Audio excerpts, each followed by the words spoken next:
Je m'appelle Lorraine. J'avais à peine 15 ans lorsque tout a changé dans ma vie. En ce qui concerne ma famille. Apparemment, nous avions l'air d'une famille normale. Mon père travaillait beaucoup, et ma mère restait à la maison. J'avais une petite sœur, Olivia, qui avait 8 ans de moins que moi. Mon père était directeur d'une grande entreprise qui appartenait en fait à ma grand-mère maternelle. Mamie était une femme très ambitieuse. Elle a commencé avec quelques laveries et, plus tard, a élargi l'entreprise en fabriquant des détergents pour vêtements et des produits de nettoyage domestique. Lorsqu'elle a décidé de prendre sa retraite, elle a proposé l'entreprise à ma mère, mais elle n'en a pas voulu, alors mon père a pris la relève. C'est là que les choses ont commencé à se compliquer. Je me souviens du jour où tout s'est effondré.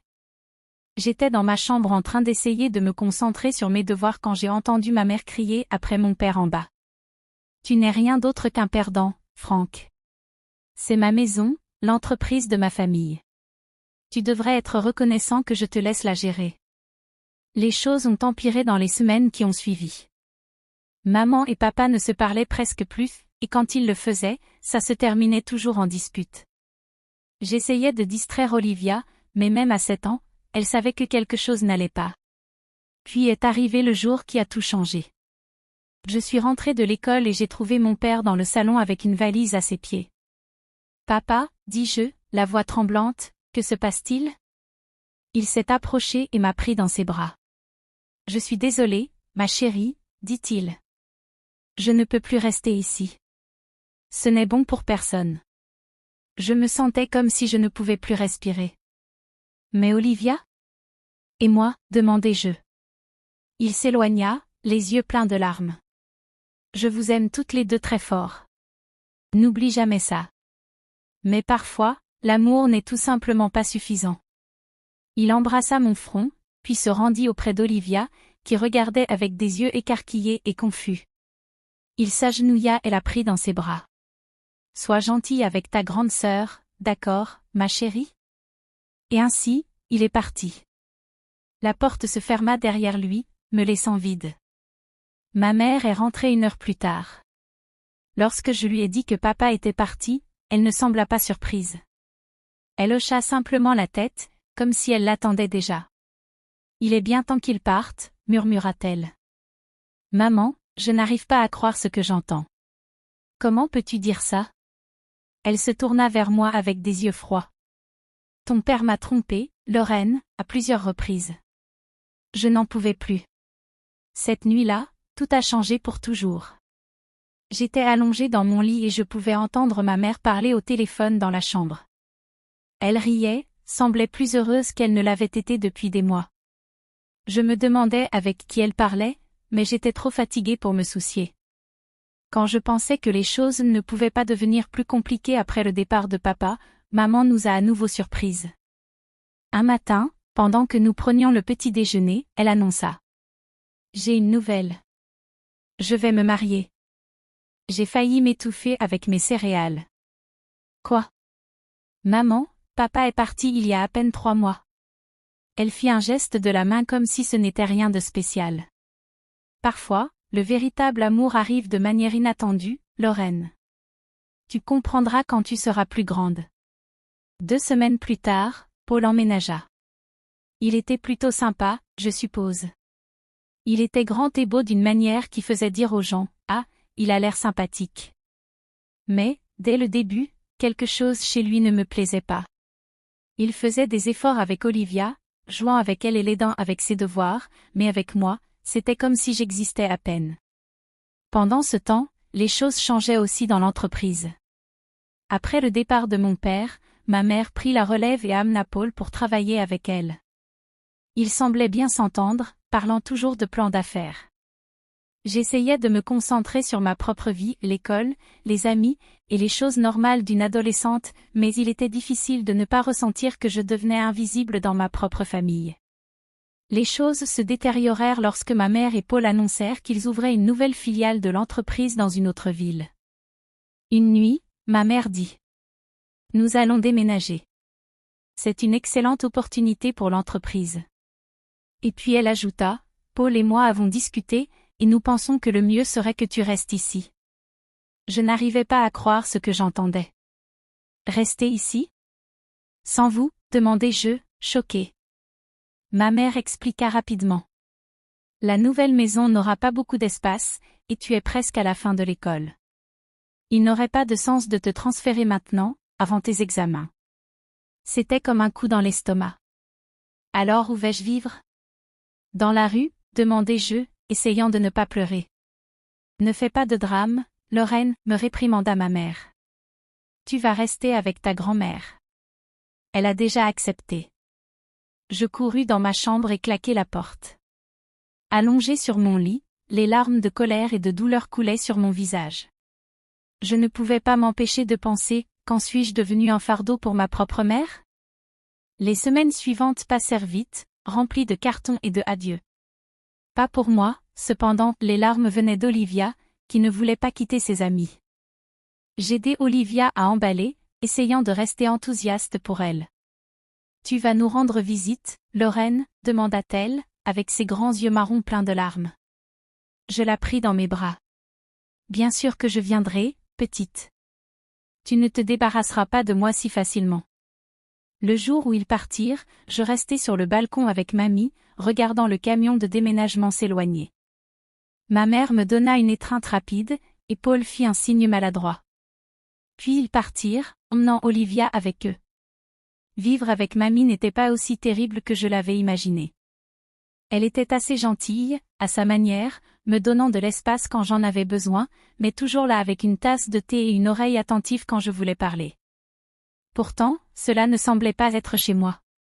Mon 20e anniversaire arriva plus vite que prévu. Ce matin-là, je me réveillai avec une sensation étrange. Je devrais être excitée, mais tout ce que je ressentais était le vide. Ma mère appela, bien sûr. Joyeux anniversaire, chérie, dit-elle, paraissant exagérément joyeuse. Je suis désolée de ne pas pouvoir être là. Le travail est fou en ce moment. Nous célébrerons le mois prochain, quand nous viendrons en visite, d'accord? Je savais que nous n'allions pas venir. Ils ne nous avaient pas rendu visite une seule fois depuis leur déménagement. Bien sûr, maman. Ça a l'air super. Mamie a dû remarquer comment je me sentais, car elle a vraiment fait des efforts. Elle me permit d'inviter quelques amis, commanda ma nourriture préférée et même prépara elle-même un gâteau. Pendant quelques heures, j'ai presque oublié tout. Le lendemain matin, mamie m'appela dans son bureau. Elle avait une expression sérieuse qui fit tordre mon estomac. « Assieds-toi, Lorraine, dit-elle, en désignant la chaise de l'autre côté du bureau. Nous devons parler. » Mon esprit s'emballa. Oh non, elle va me renvoyer? Où vais-je aller? Mais elle sourit alors, ouvrit le tiroir du bureau et en sortit une petite chemise. Joyeux anniversaire, chérie. Ouvre. J'ouvris et mon cœur faillit s'arrêter en voyant ce qui était à l'intérieur. Grand-mère, c'est... Elle hocha la tête, ses yeux brillants. L'entreprise est maintenant à toi, Lorraine. Je vois du potentiel en toi. Tu as une bonne tête et je sais que tu feras de ton mieux pour l'entreprise. Mais maman et Paul la gèrent maintenant, dis-je, encore incrédule. Le visage de mamie se pinça légèrement. Ils gèrent une filiale. L'entreprise principale, le cœur de tout, celle-ci est maintenant la tienne. Je restais là, stupéfaite. Moi, à moins de 20 ans, propriétaire d'une entreprise multimillionnaire.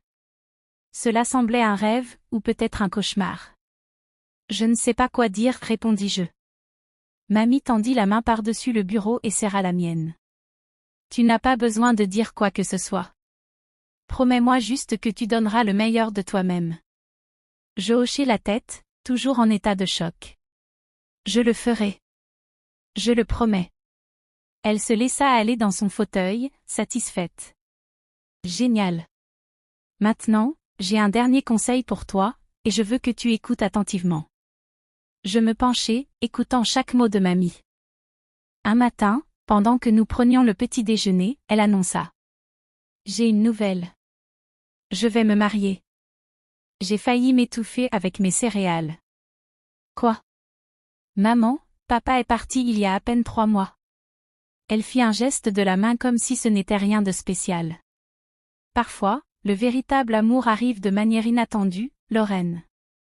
Tu comprendras quand tu seras plus grande. 2 semaines plus tard, Paul emménagea. Il était plutôt sympa, je suppose. Il était grand et beau d'une manière qui faisait dire aux gens « Ah, il a l'air sympathique ». Mais, dès le début, quelque chose chez lui ne me plaisait pas. Il faisait des efforts avec Olivia, jouant avec elle et l'aidant avec ses devoirs, mais avec moi, c'était comme si j'existais à peine. Pendant ce temps, les choses changeaient aussi dans l'entreprise. Après le départ de mon père, ma mère prit la relève et amena Paul pour travailler avec elle. Ils semblaient bien s'entendre, parlant toujours de plans d'affaires. J'essayais de me concentrer sur ma propre vie, l'école, les amis, et les choses normales d'une adolescente, mais il était difficile de ne pas ressentir que je devenais invisible dans ma propre famille. Les choses se détériorèrent lorsque ma mère et Paul annoncèrent qu'ils ouvraient une nouvelle filiale de l'entreprise dans une autre ville. Une nuit, ma mère dit : « Nous allons déménager. C'est une excellente opportunité pour l'entreprise. » Et puis elle ajouta : « Paul et moi avons discuté, et nous pensons que le mieux serait que tu restes ici. » Je n'arrivais pas à croire ce que j'entendais. « Rester ici ? Sans vous ? » demandai-je, choquée. Ma mère expliqua rapidement. « La nouvelle maison n'aura pas beaucoup d'espace, et tu es presque à la fin de l'école. Il n'aurait pas de sens de te transférer maintenant, avant tes examens. » C'était comme un coup dans l'estomac. Alors où vais-je vivre ? Dans la rue ? demandai-je, essayant de ne pas pleurer. Ne fais pas de drame, Lorraine, me réprimanda ma mère. Tu vas rester avec ta grand-mère. Elle a déjà accepté. Je courus dans ma chambre et claquai la porte. Allongée sur mon lit, les larmes de colère et de douleur coulaient sur mon visage. Je ne pouvais pas m'empêcher de penser, quand suis-je devenue un fardeau pour ma propre mère ? Les semaines suivantes passèrent vite, remplies de cartons et de adieux. Pas pour moi, cependant, les larmes venaient d'Olivia, qui ne voulait pas quitter ses amis. J'aidai Olivia à emballer, essayant de rester enthousiaste pour elle. « Tu vas nous rendre visite, Lorraine ? demanda-t-elle, avec ses grands yeux marrons pleins de larmes. Je la pris dans mes bras. « Bien sûr que je viendrai, petite. Tu ne te débarrasseras pas de moi si facilement. » Le jour où ils partirent, je restai sur le balcon avec mamie, regardant le camion de déménagement s'éloigner. Ma mère me donna une étreinte rapide, et Paul fit un signe maladroit. Puis ils partirent, emmenant Olivia avec eux. Vivre avec mamie n'était pas aussi terrible que je l'avais imaginé. Elle était assez gentille, à sa manière, me donnant de l'espace quand j'en avais besoin, mais toujours là avec une tasse de thé et une oreille attentive quand je voulais parler. Pourtant, cela ne semblait pas être chez moi. Mon 20e anniversaire arriva plus vite que prévu. Ce matin-là, je me réveillai avec une sensation étrange. Je devrais être excitée, mais tout ce que je ressentais était le vide. Ma mère appela, bien sûr. « Joyeux anniversaire, chérie, dit-elle, paraissant exagérément joyeuse. Je suis désolée de ne pas pouvoir être là. Le travail est fou en ce moment.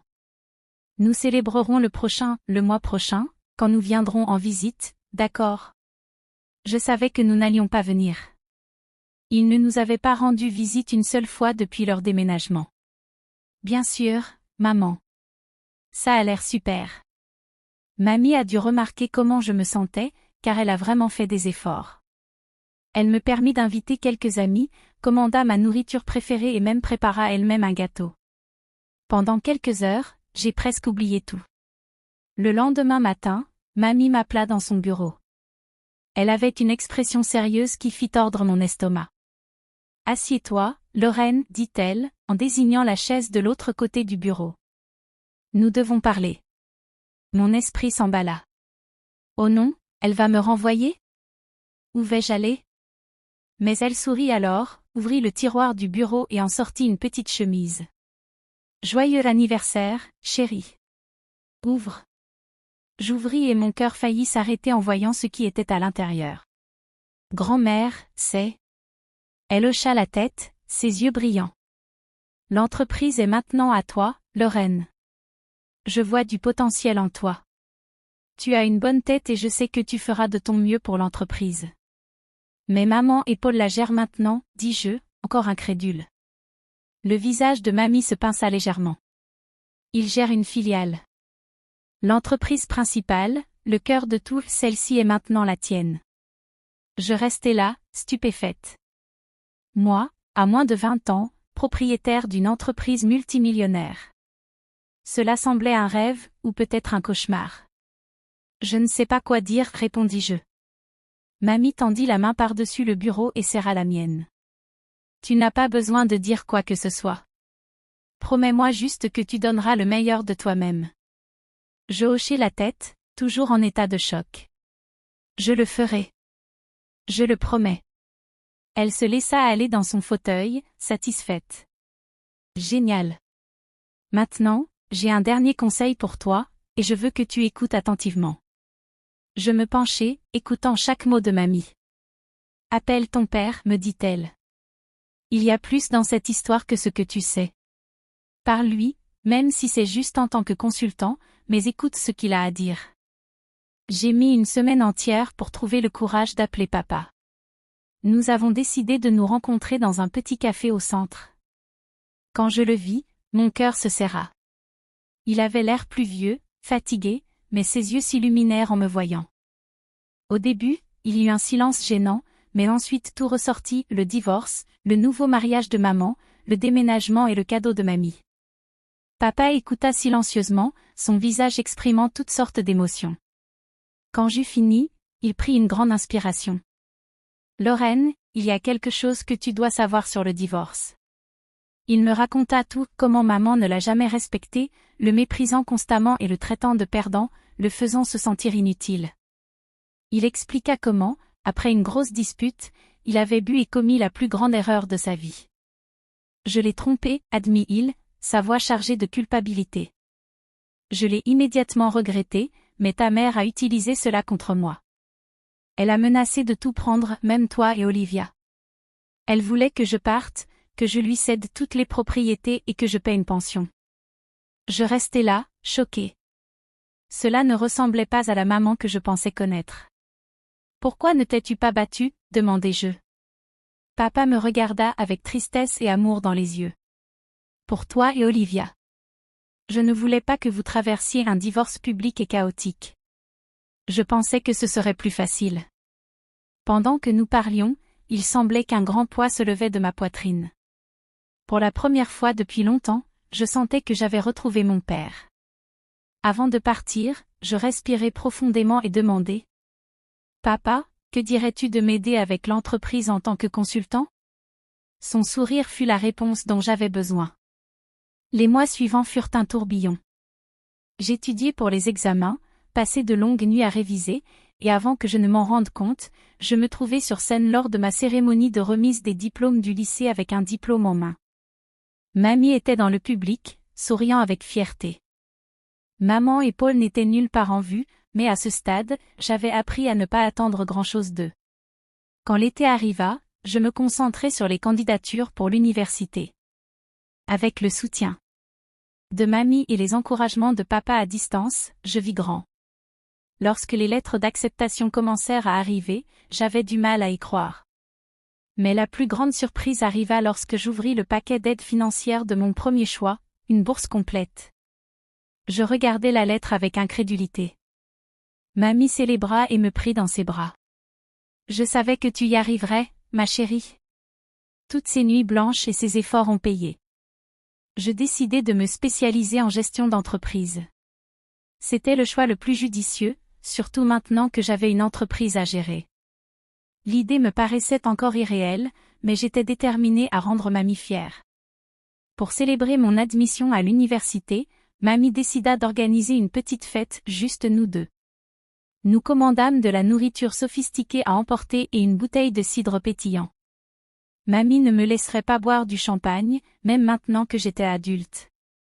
Nous étions en plein dîner lorsque la sonnette retentit. Mamie fronça les sourcils, clairement surprise de voir quelqu'un. « Je vais ouvrir, dis-je en posant ma fourchette.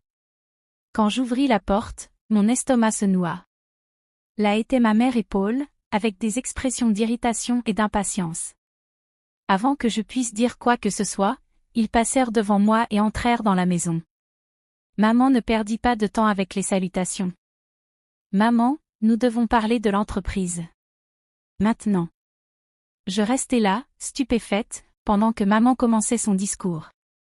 Elle ne me regarda même pas, ne demanda pas des nouvelles de ma remise de diplôme ou de l'université, c'était comme si je n'étais même pas là. Pourquoi ne pouvons-nous pas accéder aux comptes principaux, exigea-t-elle.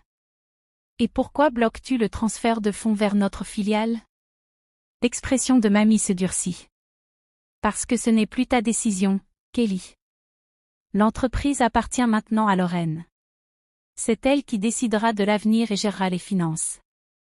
La pièce devint silencieuse. Je pouvais sentir la tension dans l'air après les mots de mamie. Je vis une vague d'émotions passer sur le visage de maman, d'abord le choc, puis la colère, et enfin quelque chose de calculateur. Tout à coup, son attitude changea. Lorraine, chérie, dit-elle avec une voix chargée de fausse gentillesse, tu m'as tellement manqué. Pourquoi ne viens-tu pas vivre avec nous? Je clignai des yeux, surprise par ce changement soudain. Maman s'approcha, tendant la main comme si elle voulait toucher mon bras. Instinctivement, je reculai. Nous nous sommes bien installés dans la nouvelle ville. Nous avons une belle maison, et il y a une chambre rien que pour toi. Nous pourrions y installer un bureau et acheter un nouvel ordinateur pour tes études et ton travail. Non, maman, dis-je fermement. Je suis bien ici. J'ai mes amis, mon école, et mamie a besoin de moi. Le sourire de maman vacilla un moment, mais elle se reprit rapidement. Eh bien, si c'est le problème, nous pouvons toujours revenir ici. Nous pourrions vivre dans notre ancienne maison, comme avant. Ce ne serait pas bien? Je secouai la tête. Ce n'est pas une question de maison, maman. C'est une question de tout. Je pouvais voir la colère monter dans ses yeux, à peine contenue. Avant qu'elle ne puisse dire quoi que ce soit, je décidai de poser la question qui me brûlait depuis des mois.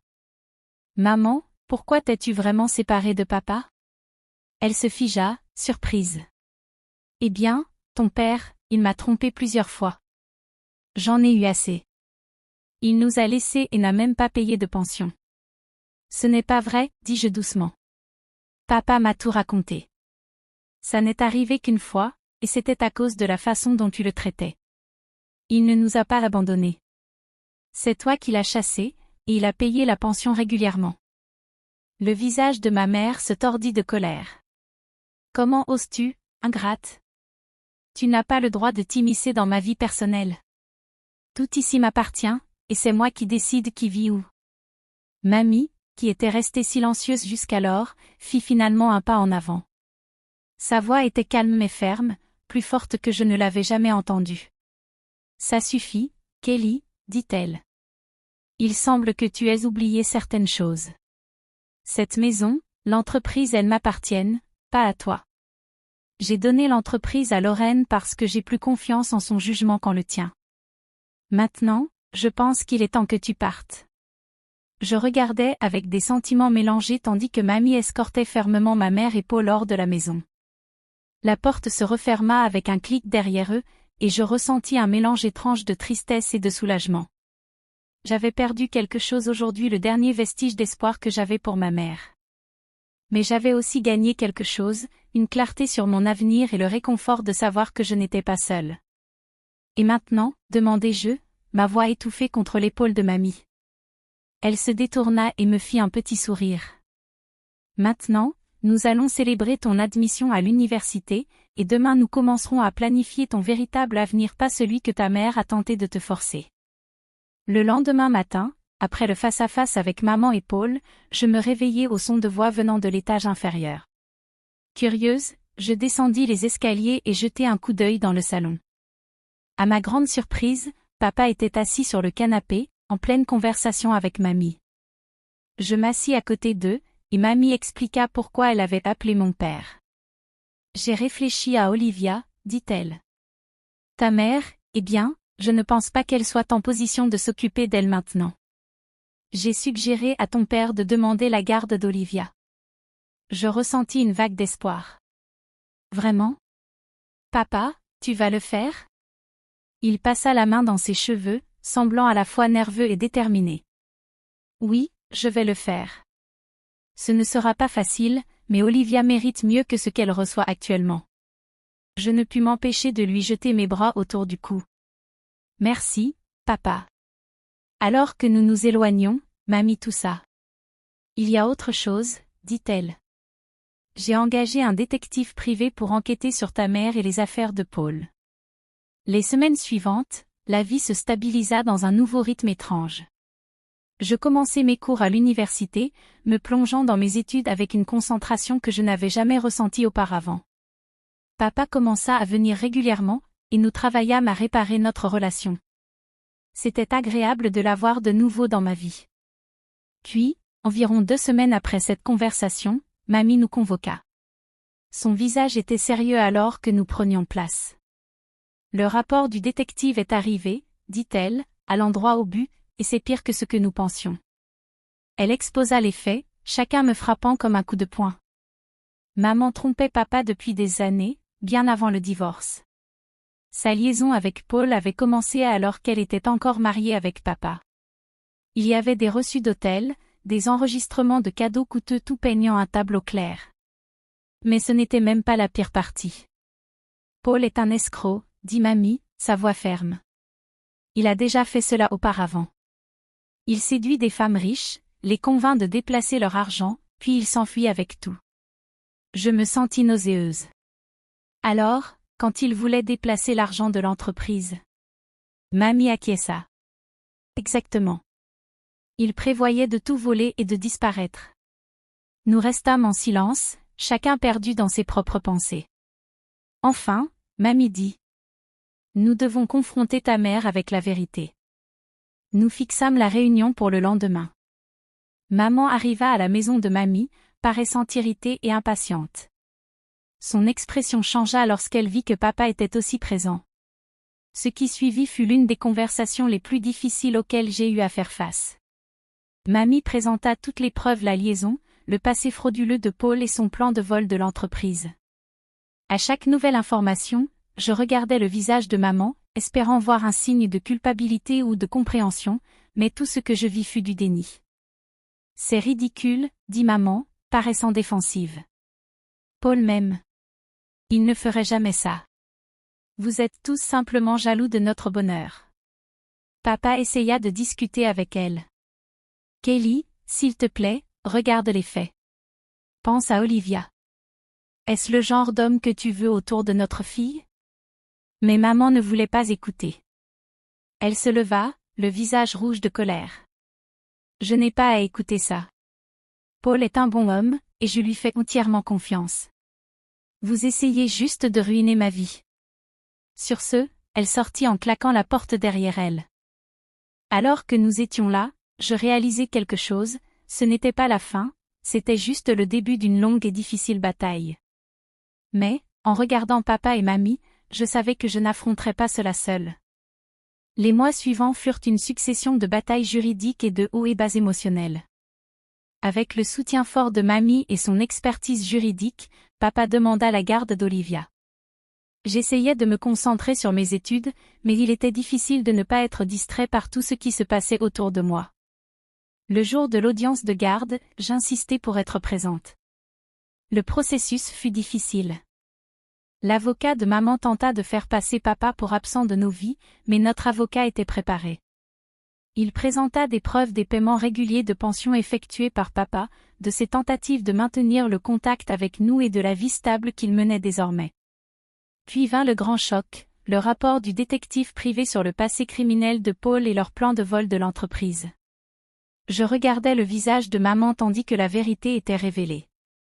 D'abord, elle sembla choquée, ensuite furieuse, et enfin perdue. Un instant, je ressentis presque de la pitié pour elle presque. Lorsque le juge accorda la garde totale d'Olivia à papa, je ressentis un mélange d'émotions, soulagement de savoir qu'Olivia serait en sécurité, mais aussi tristesse d'en être arrivée à ce point. En sortant du tribunal, Olivia dans les bras de papa, maman s'approcha de nous. Ce n'est pas fini, siffla-t-elle, les yeux remplis de colère. Mamie se plaça entre nous. Si, Kelly, c'est fini. Rentrez chez vous. Les choses ne firent qu'empirer pour maman après cela. Le juge ordonna qu'elle verse une pension alimentaire à papa pour Olivia. Ce fut un grand choc pour elle, car elle avait toujours pensé qu'elle serait celle qui recevrait une pension, et non celle qui paierait. Je me jetai dans mes études et dans l'apprentissage de la gestion de l'entreprise, essayant de me tenir à l'écart du drame familial. Mais je ne pus m'empêcher de ressentir une certaine satisfaction en apprenant que Paul avait quitté maman, fuyant avec une autre femme et une grande partie des économies personnelles de maman. Un soir d'automne, papa m'appela. Sa voix était tendue d'émotion. « Ta mère est venue chez moi aujourd'hui, dit-il. Elle veut se réconcilier, elle a dit qu'elle avait fait une erreur et qu'elle voulait que nous soyons à nouveau une famille. » Mon cœur se serra. Une partie de moi, une petite partie voulait qu'il dise oui, voulait que les choses redeviennent comme avant. Mais je savais que ce n'était pas possible. Nous avions tous traversé trop de choses. J'ai dit non, dit papa fermement. J'ai dit que ce navire était parti depuis longtemps et que je ne mettrais pas toi ou Olivia dans cette situation à nouveau. Je laissai échapper un souffle que je ne savais même pas retenir. Tant mieux, dis-je, surprise par la force de ma voix. Tu mérites mieux, papa. Nous méritons tous mieux. Il y eut une pause, puis papa parla à nouveau. Je pouvais l'entendre sourire. Depuis quand es-tu devenue aussi sage, Lorraine? Je ris, me sentant plus légère que je ne l'avais été depuis longtemps. J'ai appris des meilleurs. Après avoir raccroché, je regardai autour de ma chambre chez mamie. Mes livres étaient éparpillés sur la table, à côté d'une pile de rapports d'entreprise, et des photos de moi avec papa et Olivia souriaient depuis le tableau d'affichage. Ce n'était pas la vie que j'avais imaginée il y a un an. Ce n'était pas parfaite, il y avait encore beaucoup à résoudre et de nombreux défis à venir, mais c'était réel. Et c'était à moi. Je pensais à maman, maintenant seule après tous ces plans et manipulations. Je ressentais un peu de pitié, mais cela fut en grande partie remplacé par un sentiment de justice. Elle avait fait ses choix, et maintenant elle devait faire face aux conséquences. Quant à moi, j'avais une famille qui m'aimait, une entreprise à gérer et un avenir plein de possibilités. Ce n'était pas le chemin que j'avais espéré, mais en étant au début de ma nouvelle vie, je réalisais quelque chose d'important. Le temps passait vite alors que je jonglais entre l'université et la gestion d'une entreprise de millions de dollars. Avant que je ne m'en rende compte, j'étais au milieu de mon cursus, plongé dans les livres et les rapports financiers. Les jours de la semaine étaient remplis de cours et de sessions d'études jusqu'à tard dans la nuit, mais les week-ends étaient sacrés. Chaque dimanche, je préparais mon sac et rentrais chez papa et Olivia. Dès que j'entrais, Olivia courait vers moi en criant « Lorraine » et m'enlaçait. À 12 ans, elle était faite de longues jambes et d'une énergie illimitée. Papa sortait de la cuisine, généralement en tablier, juste à temps pour le dîner. Il souriait et disait « Juste à l'heure pour le repas ». Ces week-ends devinrent mon encre. Nous dînions ensemble, avec Olivia parlant avec enthousiasme de sa semaine à l'école, tandis que papa et moi discutions de l'entreprise. Après qu'Olivia se soit couchée, papa et moi restions souvent tard à réviser les stratégies d'affaires. Les jeudis étaient toujours passés chez mamie, où elle préparait une fête, remplissant la maison de l'odeur de poulet rôti et de tartes aux pommes. Après le déjeuner, nous nous installions sur la véranda, parlant de tout et de rien. « J'ai toujours su que tu avais ça en toi, Lorraine », disait mamie en serrant ma main. À mesure que la remise des diplômes approchait, je me sentais à la fois excitée et nerveuse. Papa, fidèle à sa parole, gérait l'entreprise avec sérénité tout en me préparant à prendre le relais. Un soir, il me dit « Je suis prêt à passer les rênes quand tu seras prête. » Je l'enlaçai fortement. « Merci, papa, pour tout. » La vie n'était pas parfaite, et il y avait encore des défis à venir, des décisions à prendre et une entreprise à gérer, mais en regardant ma petite famille papa, Olivia et mamie, je savais que nous pourrions affronter n'importe quoi ensemble.